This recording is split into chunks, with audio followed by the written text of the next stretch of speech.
Zdoláním zlých a nepřátelských bažin Corvy Tricoli má cesta zpět teprve začala. Téměř měsíc trval průchod mezi studenými skalisky pohoří bez naděje a nejméně 3krát tak dlouho cesta horkými písky Moharnské pouště. Na konci věčnosti noční Moharn otevřel zatracenci svou prázdnou náruč. Nezodpovězené otázky visely nad příchozím jako Damoklův meč a varovali popraskané rty, aby jim dali tvar.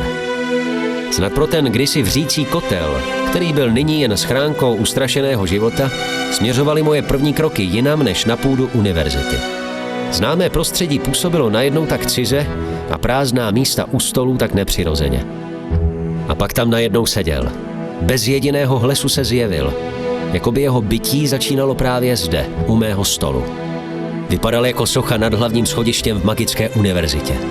Rozum se tomu zdráhal uvěřit. Přesto přede mnou seděl Nimet, jeden z prvních mágů světa. Ten, který stál na straně lidí ve velké válce. Ten, který se postavil samotným bohům. Ten, který dokáže rozmlouvat s draky. Toho večera jsem zkrátka seděl v hospodě s legendou, jejíž největší činy byly starší než velká a mocná říše Arte.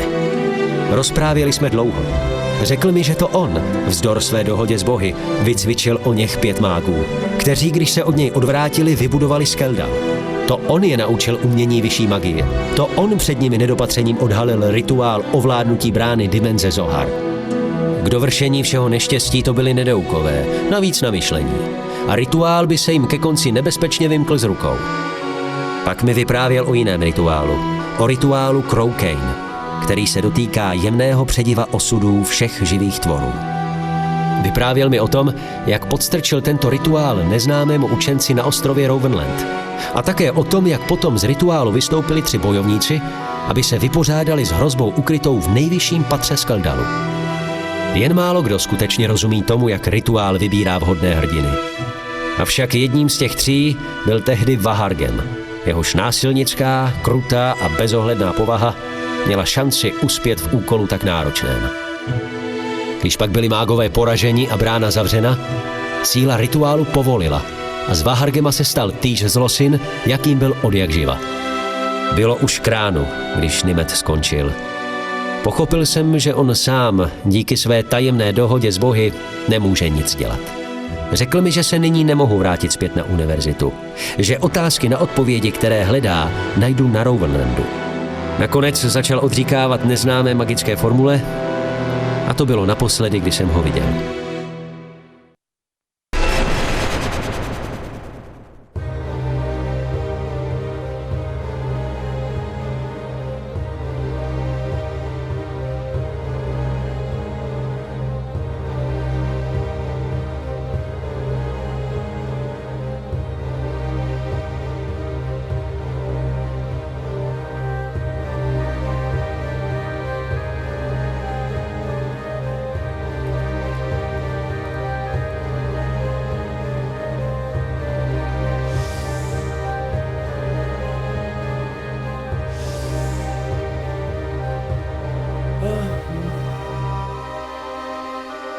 Kupcovo zboží.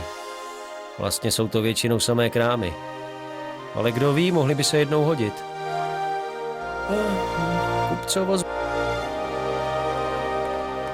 Nic. Buďte pozdraven, mladý pane. Odpusťte mi mou zvědavost, ale odkud pak jste? Nikdy jsem vás tu neviděl a soutězky jsou přeci stále ještě uzavřeny, nebo snad ne? Soutězky? Tak to opravdu nevím. No ale jak jste se sem potom dostal? Sem? Jak to myslíte? Sem? Sem do jižní části Rowanlandu. Aha, jistě. Vy myslíte Rowanland. Tak v Rowanlandu už jsem několik týdnů. Ale jak je potom možné, že jsem vás tu ještě nikdy předtím neviděl? Ono totiž... To je pochopitelné. Zatím jsem vystačil se svými zásobami, ale právě ty bych nyní rád doplnil. Tak to jste na správném místě. Můj improvizovaný obchod je vám k službám. I když od té doby, co v kraji řádí bandité a Kertbarská garda kvůli tomu uzavřela soutězky, mám jen omezené zásoby. Přesto se vám vynasnažím vyhovět. Děkuji. Poslyšte, to vás tu žije tak málo, že si všechny své zákazníky pamatujete. Troufám si říct, že vím o každém, kdo žije v jižní části ostrova. Musíte rozumět, že tahle zem se teprve znovu zalidňuje a já jsem tu jediný otevřený obchod. Mimochodem mohu znát důvod vaší přítomnosti zde v Rowanlandu? Řekněme, že hledám minulost a odpovědi na své otázky. Nezbývá mi než zopakovat, že jste na správném místě. Ostrov Rowanland má bohatou minulost. Hledáte něco konkrétního? Nevím, možná. Zřejmě to ale poznám, až to uvidím. Nože dobrá, prozatím vás tu tedy uvítám alespoň jako zákazníka.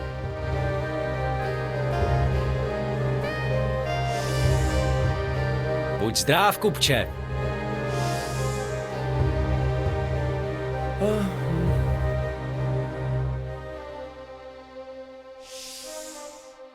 Jak jste to myslel, že Rowanland se teprve znovu zalidňuje? Ať už pocházíte odkudkoliv, mladý pane, musel jste přece slyšet o tom, co se tu před 10 lety stalo. Legenda o 5 mázích, kteří si ve věži Skeldal zahrávali s temnými silami, troufám si říct, oblétla celý svět. To máte pravdu. Všechno to započalo obrovským masakrem tady v neviditelném městě. Tehdy se z města a vůbec z celé jižní části ostrova odstěhovali všichni jeho obyvatelé buď to do Kertbaru v bezpečnější severní polovině, anebo rovnou odpluli z Rowanlandu. Šílení mágové a jejich stvůry pak vládli celému kraji po několik dalších let a teprve po jejich porážce začalo být v kraji opět bezpečno. Některé rány se však hojí pomalu a tak bude úplné zalidnění ostrova ještě nějaký čas trvat.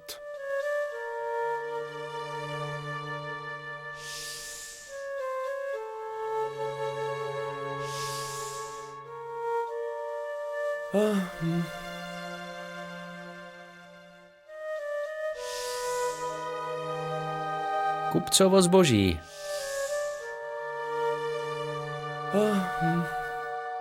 Kupcovo zboží.